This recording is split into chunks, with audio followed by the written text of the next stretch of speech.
From Park City, Utah and Austin, Texas, we have MakersHub.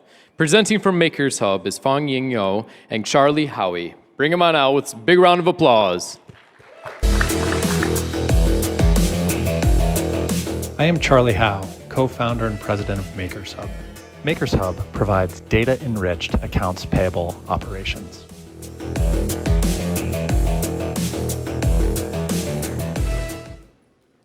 Good afternoon. I'm Charlie Howe. This is my partner, Fong No, and we're excited to introduce you to MakersHub. MakersHub provides data-enriched accounts payable operations.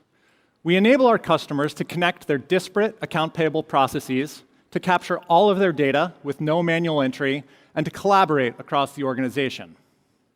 To illustrate the power of this, I'd like to introduce you to Trey Cahill. Trey's an early customer of ours and the president of Cahill Construction. Cahill's a large business. Since inception, they've built more than 1,200 projects, transacted with more than 10,000 vendors, and this year alone, they'll put over $20 million of payables through their books. In partnering with MakersHub, Trey has saved 70 hours a month on AP tasks, representing a 90% savings. We've enabled real-time job costing for their project managers and enhanced the collaboration across his organization. If you're a business like Trey, operating in the physical world, bills and receipts are the source of truth for your costs. Every time the business gets a bill, a series of jobs need to be performed. First, the right person or group of people needs to validate that the bill is valid. Is this what we ordered? Did we receive it in full? Are there any payment terms to consider? Is the pricing correct?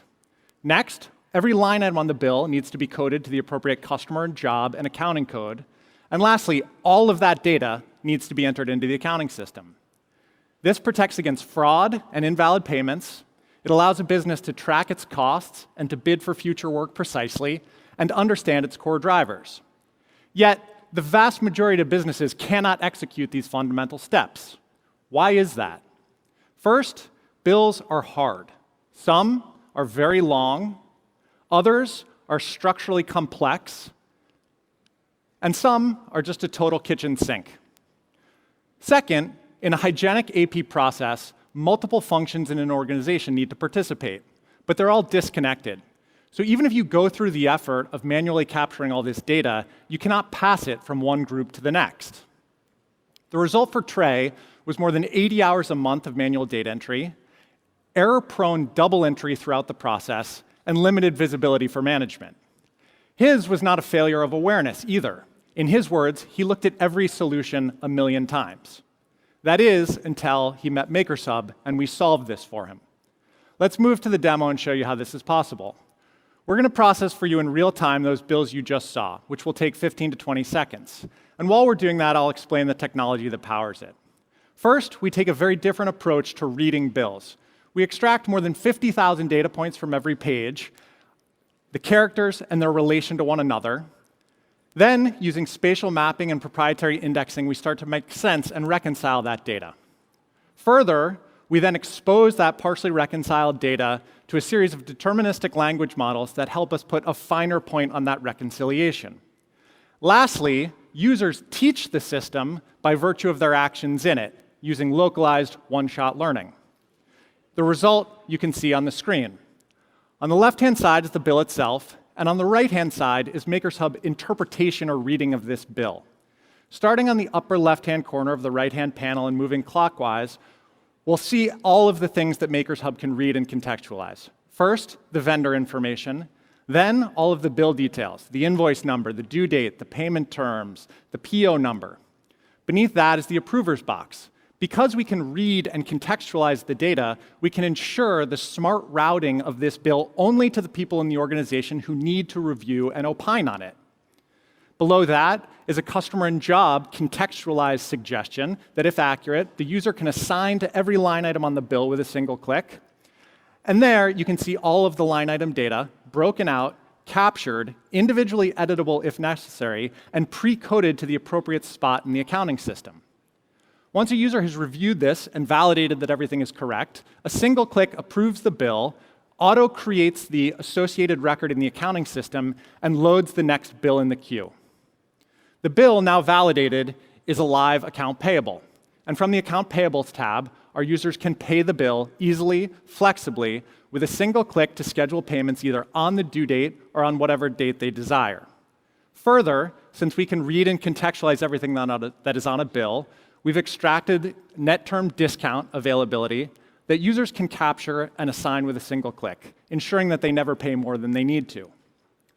The value of being a fully integrated system is that we can push this contextual data thread all the way through the process, as you can see on the payment details page. From here, the vendor information, the invoice itself, the payment amount, the authorizers, who validated that the bill was good, who authorized the payment, all of the transaction details, the ACH transfer and/or physical check cutting status, is here at the fingertips of project managers and accounting folks alike. Let's go back to the presentation and we'll conclude. As you saw briefly, MakersHub is more than just better data capture. The comprehensiveness of our workflow software allows the tech, bleeding edge though it is, to fade into the background, and for our users to simply prosecute their AP tasks more effortlessly and more efficiently. The result for Trey is a more efficient workforce, better data for the organization, and greater confidence in his financial operations. We are confident that there will be thousands more like him. Thank you very much.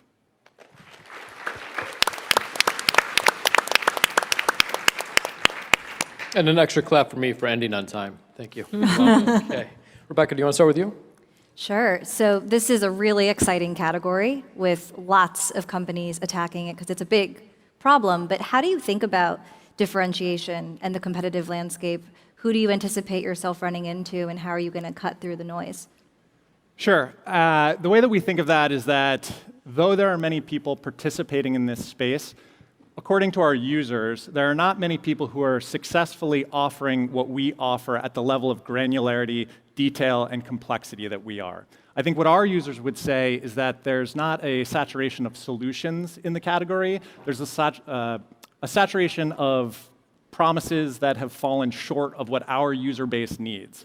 And that's not necessarily for every business. We believe the market is sufficiently gigantic to build a huge company, but there are many companies who just want to get the bill paid, dump it all in an expense account, and that's completely fine. For our users, where there's mission criticality to capturing this information, coding it appropriately so they can leverage it for business purposes, there are not a wealth of options for them today. Great, we'll go to Mara and then Sam. I loved how you started with the customer and talked about how you're solving the needs of this one particular customer. It really brought it to life for me. I'd love to hear what the kind of big vision, if everything goes right, what does it look like in 10 years? Sure. I mean, we think that there's millions of businesses that look like Trey. There's, a huge host of industry types that this is very relevant for. Construction, trade services, wholesale services, manufacturing, really any industrial style business that cares about line item attribution and needs to do that for the proper functioning of their business, needs this solution, wants this solution. They throw manual resources at it today, or they concede to not being able to throw manual resources at it today and flying blind. Really nice job. I thought the demo was very cool to see. Thank you. Just to piggyback on the competitive landscape question and your comments around it, lots of AP-like solutions on the market today. What would you say is your 10x feature or the thing that is really like the aha moment when somebody sees a product demo? Yeah, when they see their invoices go in or their bills go in, and the quality and depth and comprehensiveness of the extraction. That is not something that anyone we have ever shown the platform to, accounting professionals, AP professionals, controllers, has ever seen or said, oh, been down that road before, XYZ offers this, on to the next. We have never heard that once because we don't believe it exists. Frederic? So I love that you can expand into different verticals. I think this is very powerful to be able to duplicate it to the different verticals. What is your go-to-market, and how are you going to tackle addressing different verticals in a very fragmented category? Yeah, we're going to address it very deliberately and in staged ambitions. So the first go-to-market approach is to sell to outsourced bookkeepers, accounting firms, CPAs, et cetera, who specialize in doing outsourced bookkeeping for the segments that we care about, construction firms, manufacturing firms, things of that ilk. From there, that's already, even in our very early stage, had the network effect of saying, okay, I am a bookkeeper, I've got 8 construction firms, I also have a flower shop, and they actually fundamentally run their business exactly the same way that these construction firms do, and this is a good solution for them as well. So we're starting with the one-to-many approach of getting those accounting professionals behind us. They've been delighted by it so far because oftentimes they're the ones who are viscerally experiencing this pain directly as opposed to the tray in this case. Thank you. Danielle? 2 quick questions. Well, first of all, thank you very much for being here. That was wonderful. One, what is your traction to date? So with respect to ARR or revenue. And then 2, would love to learn more about both of your backgrounds as well. Sure. I'll truncate the history for you, but we founded the company in February of 22, set out to solve this problem, but from an adjacent starting point. Been working on what you saw today for approximately a year. We started Q1 of this year with a handful of design partners. We now have mid-20s to 30 live customers who are operating all of their AP through the platform. Represents about $10 million a month as of last month in processed volume. My background is in financial services. I spent almost 20 years at Citibank. And Fong? I'm a mini trade, so I used to run an equipment manufacturing business where I build a variety of production facility for automotive, aerospace, and as engineering and manufacturing specializer we was, the back office was a major problem for us. It wasn't something I could solve, ultimately impeded the growth because we could not put a handle on what we were doing, on how well we were doing, and that's the kind of problem that small and medium-sized businesses could not have a solution that they can afford today, and that what set us out to build the solution for them. Great. Thanks. Any last questions? Sam? Just real quickly on the monetization strategy. I think the customer was Cahill, maybe. How much does a company like that, do you expect them to generate in revenue for the business? And then lots of sort of creative ways that you could monetize. Do you expect to get into the flow of funds? Do you expect to get into lending? Any sort of vision there? Yeah, so Trey pays approximately $6,000 a year in just software licensing. That's not our grand vision. We are in the flow of funds today. We're not monetizing the flow of funds, but as you can see, we occupy a very powerful perch in that flow of funds and a very sticky perch by virtue of the solution that we give to Trey.